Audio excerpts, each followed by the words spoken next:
Olá pessoal, tudo bem com vocês? Eu espero que sim. Hoje a nossa aula é sobre matéria e eletricidade. Esses dois conceitos tão importantes no estudo da energia, que é o nosso tema central nesse semestre todinho. Nosso ciclo 1 e 2 é sempre falando sobre energia, suas formas, a importância na nossa vida e as transformações de energia no nosso meio. Vamos lá? Eletricidade. Esse termo que é tão utilizado na área da ciência da natureza. Qual é a definição que nós podemos aplicar a esse termo? É uma área das ciências da natureza, principalmente estudada em física, que vai estudar os fenômenos relacionados com cargas elétricas. Então, toda vez que vocês observarem um fenômeno onde eu tenho cargas elétricas envolvidas, é na eletricidade que eu vou encontrar muita coisa para ser estudada, experimentos, conceitos, verificações. Então a eletricidade é muito estudada dentro da ciência da natureza. E o que são essas cargas elétricas? A carga elétrica é uma propriedade das partículas elementares que compõem o átomo, sendo que a carga do próton é positiva e a do elétron negativa. Vocês devem se lembrar que nós estudamos o que é matéria. É tudo que tem massa, volume e ocupa lugar no espaço. Ou seja, basicamente tudo que nos rodeia é formado por massa. E após vários estudos, por massa e por matéria. Então, após vários estudos, nós identificamos que essa matéria é formada por partículas básicas. Ou seja, que toda matéria vai apresentar, que nós chamamos de átomos. Esses átomos, eles são formados por partículas ainda menores, que são os prótons, elétrons e nêutrons, que vão apresentar massa, vão apresentar um local onde eles vão ser encontrados e também carga elétrica. Lembrando que a carga do próton é positiva, a carga do elétron é negativa e a carga do nêutron é nula, é igual a zero. Por isso que a gente fala neutro, porque a carga é nula. E aí, para entender esses processos de eletrização e ionização, a gente tem que entender que essas três partículas têm características elétricas que a gente precisa levar em consideração. Quando a gente faz esse balanço de cargas, ou seja, para um átomo ser eletricamente neutro, ele precisa ter a mesma quantidade de prótons e elétrons. Então, normalmente, um átomo vai ser neutro, porque a mesma quantidade de prótons ele tem que ter de elétrons, porque quando a gente faz o balanço de cargas, ao final a gente tem zero. Professora, e os nêutrons? Como a carga do nêutron é zero, a quantidade deles em um átomo não faz diferença. Faz diferença para a sua massa, para a massa de um átomo, mas para a carga elétrica não faz diferença. Mas como nem sempre isso acontece, surgem então os compostos denominados de íons. Íons são átomos que perderam ou ganharam elétrons em razão de reações. E eles são classificados em ânions ou cátions. Então, quando você fala de um átomo que não é mais neutro, ou seja, que ele perdeu ou ganhou elétrons em um processo e assim ele adquiriu carga positiva ou negativa, nós estamos falando de íons. E aí eles podem ser divididos em cátions ou ânions, de acordo com a carga, se é positiva ou negativa. O ânion, ele é um átomo que recebe elétrons e fica carregado negativamente. Por exemplo, tinha um átomo que tinha a carga zero e ele ganhou um elétron. Então, ele sai de zero para menos um. Então, ele vai ser um ânion, porque a carga dele é negativa. Como a gente representa? A gente coloca o símbolo do elemento químico e em cima coloca a quantidade de elétrons que ele ganhou. Então, por exemplo, aqui nós temos o N-3, que é o nitrogênio, é o íon nitrogênio. Menos 3 significa que ele ganhou 3 elétrons, porque como cada elétron tem carga menos 1 vezes 3, menos 3. E ele vai ser um ânion, porque a carga dele é negativa. Da mesma forma, o cloro Cl-, quer dizer que ele ganhou 1 elétron. Flúor F-1, ele ganhou 1 elétron. E O-2, quer dizer que ele ganhou 2 elétrons. Em contrapartida, a gente tem os cátions, que são átomos que perdem elétrons. Quando ele perde elétrons, ele vai ficar com um excesso de carga positiva. E aí o sinal vai ficar positivo. Então, o cátion é um átomo que perde elétrons e adquire carga positiva. Exemplos aqui, aí a diferença é que você vai colocar também o símbolo do elemento químico e na parte superior você vai colocar o mais e vai colocar quantos elétrons ele Perdeu. Então, aqui, Al+3, que é o alumínio, significa que o alumínio aqui, que virou um íon, ele perdeu 3 elétrons. O Na+, que é o elemento químico sódio, ele se tornou um íon porque ele perdeu um elétron.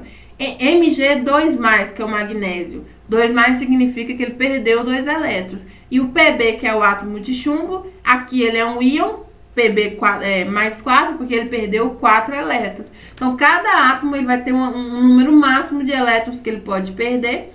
E aí a gente sabe se ele é um íon, ou se ele é um cátion, ou se ele é um ânion, pelo sinal que fica na parte superior. Então, se ele perdeu elétrons,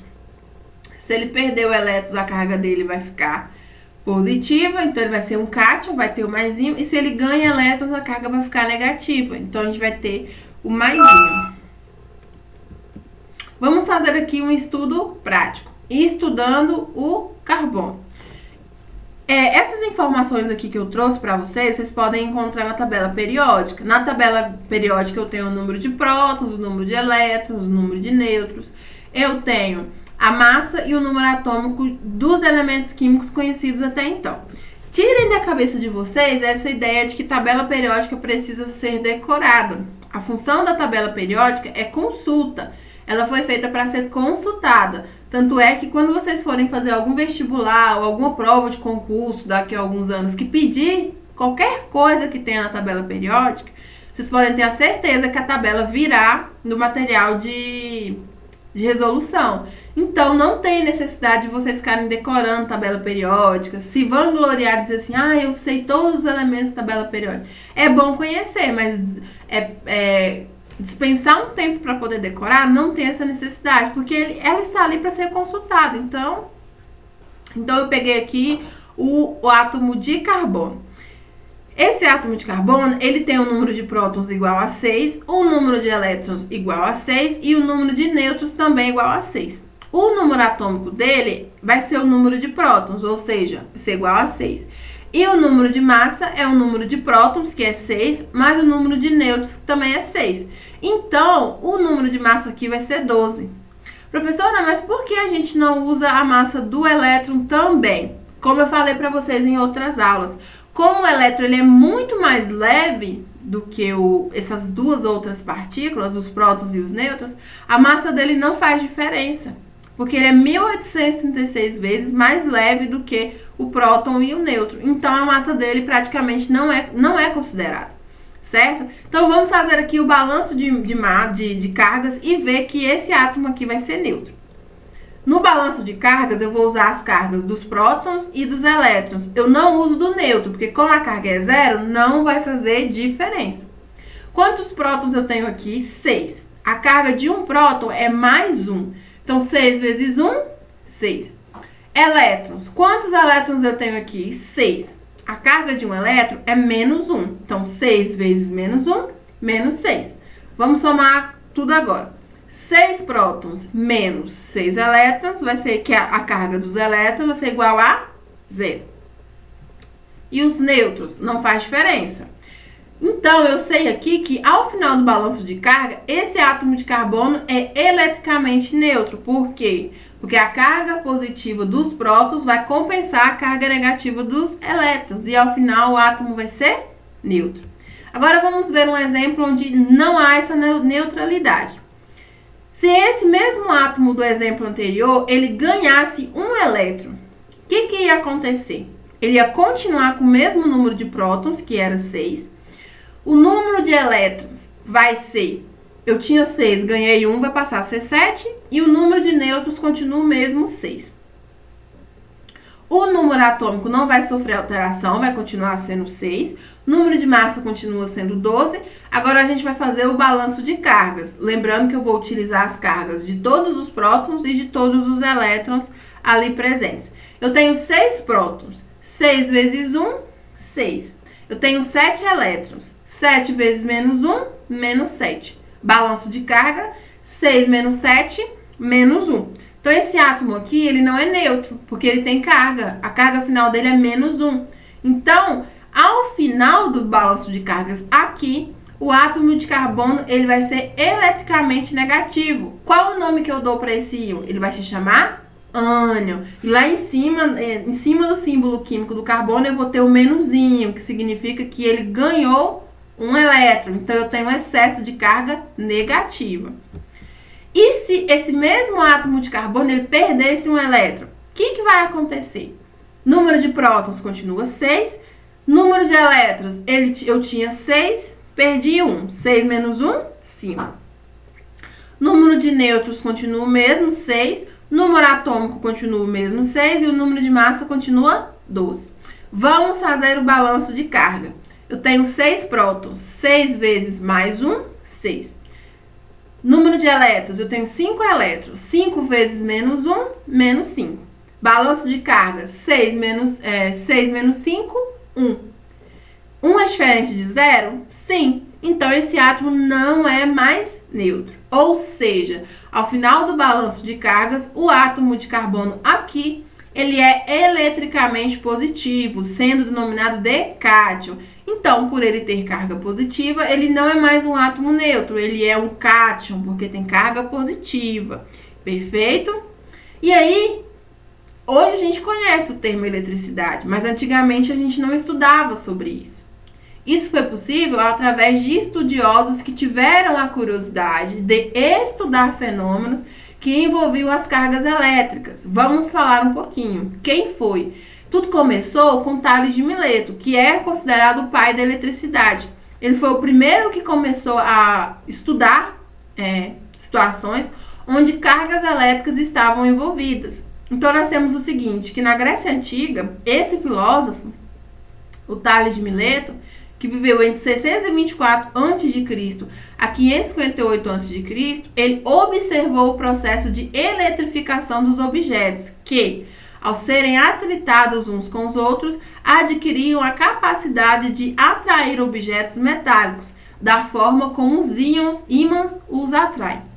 Os gregos relacionavam esse fenômeno ao magnetismo e acreditavam que esses materiais tinham alma, por serem capazes de movimentar outros objetos. Então, Tales de Mileto, ele foi um dos primeiros que observou essas características, mas era muito associado ao magnetismo.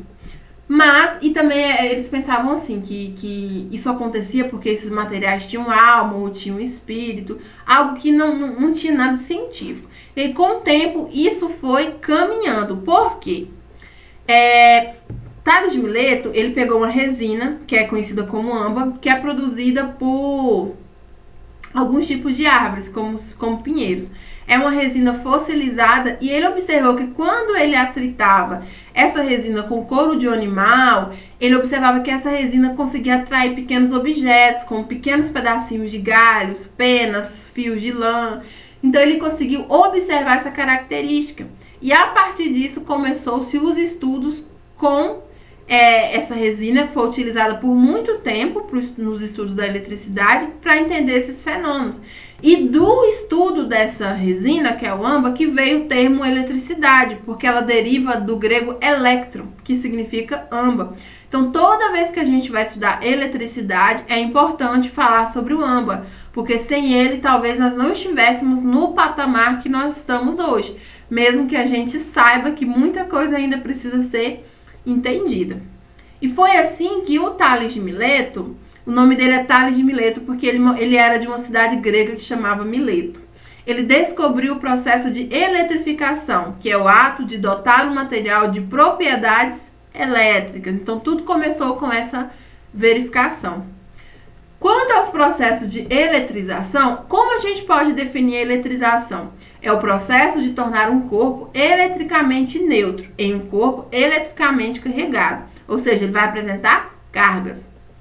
E esses corpos neutros, eles são aqueles que apresentam a mesma quantidade de prótons e elétrons, uma vez que essas são as partículas subatômicas dotadas de carga elétrica. Porque quando a gente vai trabalhar essa questão da eletrização, não faz diferença os nêutrons, porque como a carga dele é nula, ele não tem impacto, ele não vai tornar um material que não era eletrizado em um material eletrizado, porque como a carga dele é nula, não vai ter um efeito. Ele tem efeito na massa, porque ele tem uma massa considerável, mas na carga elétrica ele não influencia.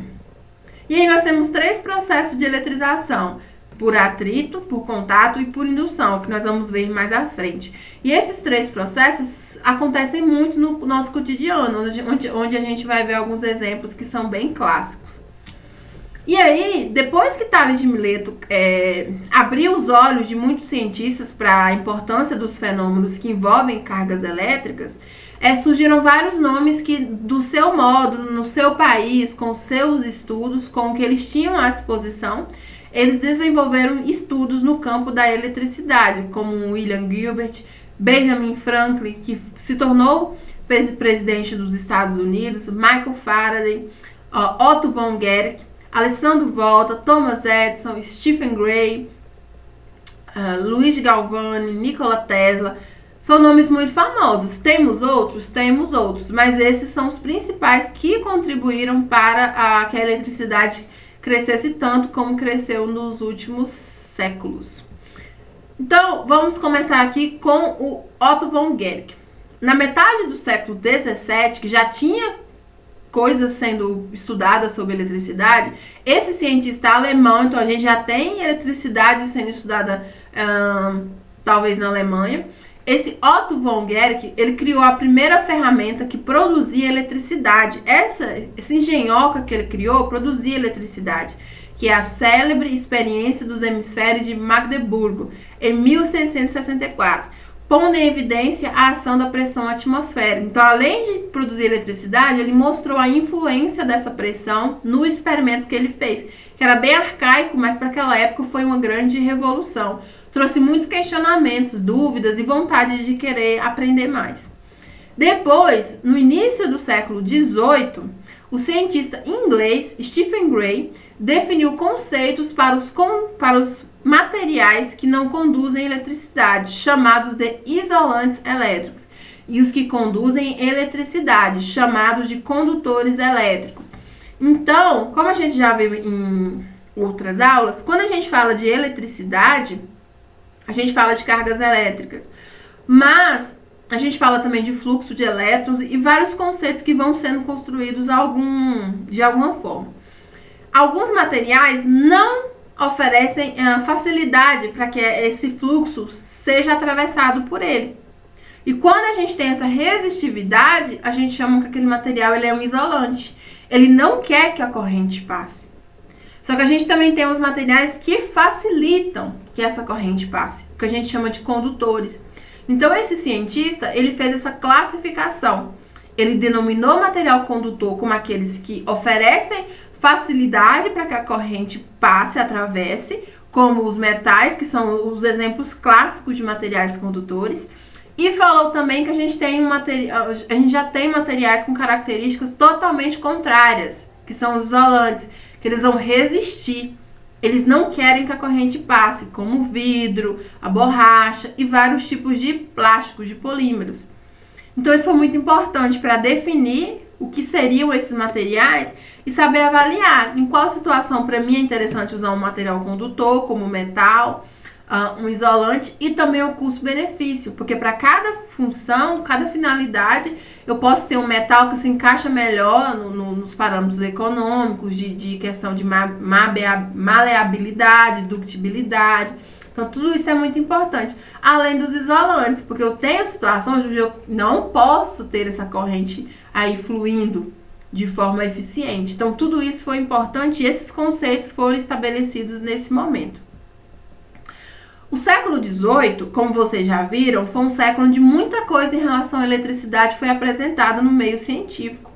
E nesse século, um cientista amador, futuramente presidente dos Estados Unidos, vocês já sabem quem é, que é o Benjamin Franklin, ele construiu um equipamento que foi um marco na história da eletricidade, o para-raios. O que ele fez? Ele fez um experimento onde ele usou uma pipa e ao invés de usar uma linha de seda ou algum tipo de polímero, de celulose, ele colocou um fio metálico num dia de chuva que ele observou que tinha raios.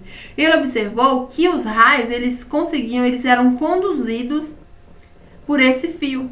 E aí ele conseguiu desenvolver o para-raios.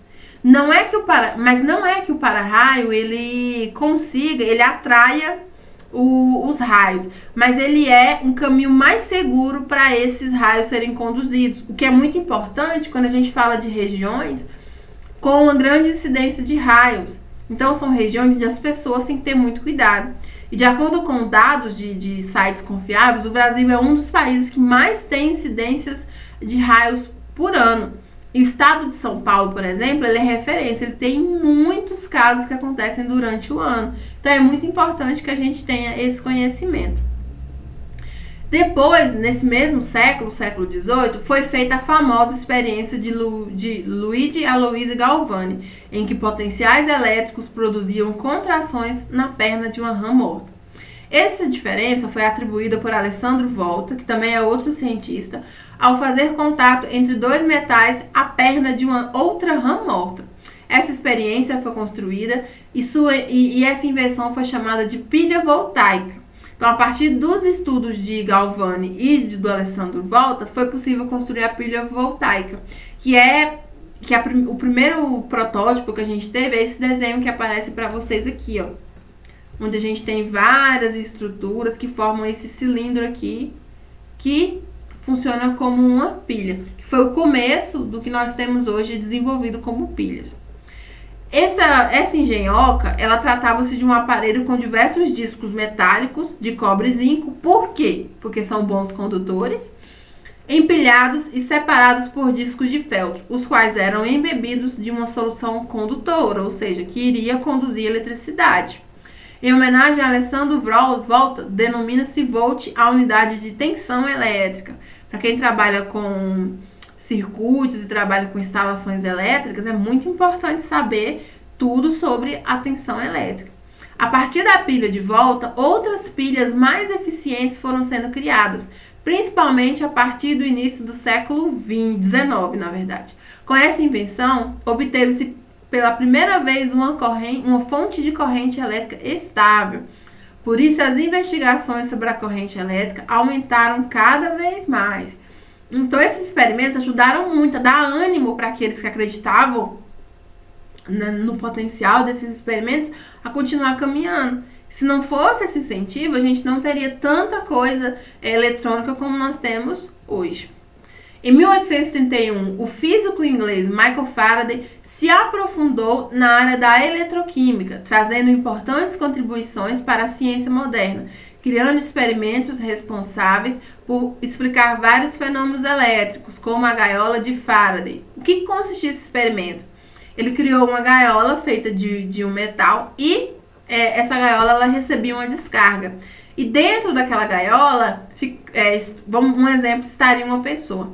Ele defendia o seguinte, que se uma descarga elétrica fosse liberada nessa gaiola, a pessoa que está ali dentro, ela não sofreria nada, porque essa carga seria distribuída pela gaiola de forma homogênea, o que a gente chama de blindagem eletrostática. Então, nesse caso aqui, eu não tenho nenhum dano para a pessoa que está ali dentro. E o Michael, ele mesmo fez o experimento, ele entrou dentro da gaiola e liberou tinha um auxiliar, daí ele liberou essa descarga. E ele observou realmente que nenhum dano era acometido a quem estava ali dentro, devido à blindagem eletrostática. E esse conceito é muito aplicado, por exemplo, quando a gente fala dos aviões, em dias de chuva, carros, que eles também funcionam, essa proteção também parte do princípio da blindagem eletrostática.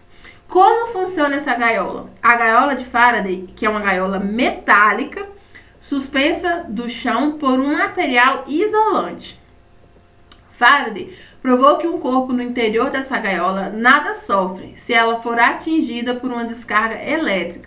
Tal experimento demonstrou que uma estrutura condutora eletrizada tem um campo elétrico nulo em seu interior, dado que as cargas elétricas se distribuem de forma homogênea na parte externa da superfície condutora, que na verdade é a blindagem eletrostática. Foi o que ele conseguiu explicar. E muita coisa, assim, desses experimentos, o que a gente mais vê coisa assim no nosso meio é essa questão da gaiola de Faraday, que é a blindagem eletrostática. Por exemplo, se você pegar um telefone, você cobrir ele todinho com papel alumínio, bem, não deixar nenhuma fresta, envolver ele todinho com papel alumínio, você observa que ele não tem sinal. Ele não recebe o WhatsApp, não recebe ligação. Por quê? Porque o alumínio, ele é um metal e ele vai blindar aquela estrutura. Então não chega nada. A radiação eletromagnética não consegue chegar até o celular. E aí ele fica impossibilitado de realizar qualquer atividade. Faraday, ele foi um dos primeiros cientistas a estudar as relações entre eletricidade e magnetismo, publicadas na obra A Rotação Eletromagnética, que contribuiu para a produção do dínamo e do motor elétrico. Então, para vocês verem, aquele experimento que ele fez conseguiu explicar muita coisa e também permitiu a construção de outros materiais que nós vamos acabar estudando durante esse nosso ciclo. No final do século XIX, já estamos no século XIX, surgiram dois grandes gênios, que é o Thomas Edison e Nikola Tesla. O Thomas Edison foi o inventor da lâmpada e desenvolveu a distribuição da eletricidade por corrente contínua. Hoje nós temos vários tipos de lâmpadas. Temos a lâmpada fluorescente, temos a lâmpada LED, a incandescente, mas antigamente a gente não tinha lâmpada. Então o primeiro dispositivo que nós tivemos, que nós podemos chamar de lâmpada, foi desenvolvido por Thomas Edison, com grande cuidado, com muito carinho, para que pudesse ser utilizado de uma forma correta. E ele também contribuiu para os estudos com a corrente contínua. E aí a gente tem também o Nikola Tesla, que ele aperfeiçoou a transmissão da eletricidade através da corrente alternada. E ele possui mais de 700 patentes em todo o mundo. Ele também é responsável por aquele experimento da bobina de Tesla. E esses dois ajudaram muito no conceito de corrente, que é o que nós vamos ver agora quando a gente começar a trabalhar circuitos. O que é um circuito, o que é uma corrente, corrente contínua, corrente alternada, tudo isso a gente aprende no estudo de circuitos.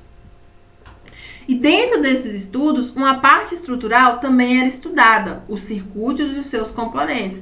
Então, tudo isso que eu falei para vocês possibilitou o desenvolvimento dos circuitos, que vão ser formados por uma fonte de energia, por um interruptor, pelas correntes. Tudo isso a gente vai ver com base e tendo a base de tudo que a gente estudou até agora. O circuito, que eu acabei de falar para vocês, ele é um sistema por onde a eletricidade se desloca. E os componentes do circuito, eles vão ter interações diferentes com a corrente, podendo utilizar para acender uma lâmpada, diminuir sua corrente ou mesmo gerar eletricidade. Então, a gente tem circuitos elétricos com diferentes finalidades.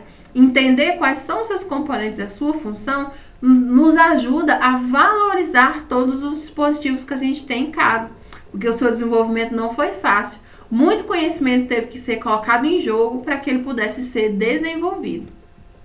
E aí a gente tem a verificação de aprendizagem, que eu acredito que a maioria de vocês já deve ter feito. Na questão 1, vocês vão definir eletricidade, carga elétrica e elétrico, explicando qual sua importância ao longo da história da evolução da humanidade. Então você vai procurar um conceito simples, claro, do que é eletricidade, pode se basear no que eu falei, carga elétrica e elétrico. Depois que você definir, você vai falar qual é a importância da eletricidade ao longo da história. O que ela trouxe de bom, de vantajoso para a humanidade ao longo desse tempo. Desde que a gente definiu o que era eletricidade até aqui. Simples assim. Na questão 2, tem um texto, né, que foi o que eu expliquei para vocês. O texto está na atividade.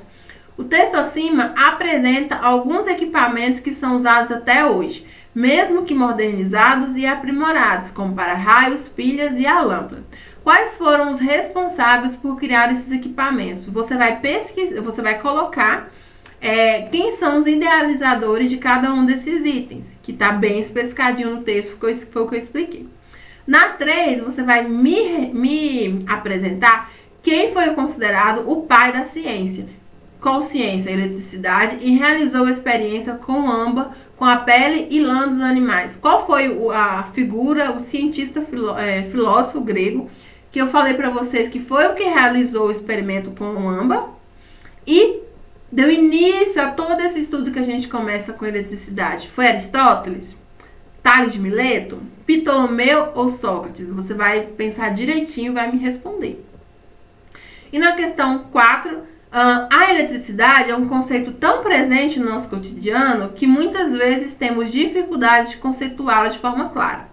No entanto, tão importante quanto explicar de forma coerente o seu conceito e princípios, é crucial saber avaliar e reconhecer toda a história que envolve o seu estudo. Pergunta-se: qual é a ideia principal do texto? Tudo isso que eu expliquei para vocês faz parte de um texto que está disponibilizado na atividade. Eu quero saber qual é a ideia principal do texto, do que o texto fala. Se você analisar todos os parágrafos, esse texto, na verdade, fala sobre o quê? E na letra B, você vai pesquisar um cientista que, assim como os exemplos citados acima, também contribuiu para o desenvolvimento dos estudos em eletricidade e criação de eletrodomésticos. Porque aqueles nomes que eu citei para vocês são os mais famosos, mas nós temos N estudiosos que de alguma forma contribuíram para a eletricidade e para o desenvolvimento de eletrodomésticos, dispositivos eletrônicos também. Então você vai pesquisar o nome de um e vai colocar no seu trabalho. Se você quiser, você pode também dizer o que ele fez que te chamou a atenção para você colocá-lo no seu trabalho, certo? E aí, se vocês tiverem alguma dúvida, vocês podem me procurar, porque eu estou à disposição. Desejo para vocês ótimos estudos e qualquer dúvida me chamem para a gente bater um papo, certinho? Bons estudos!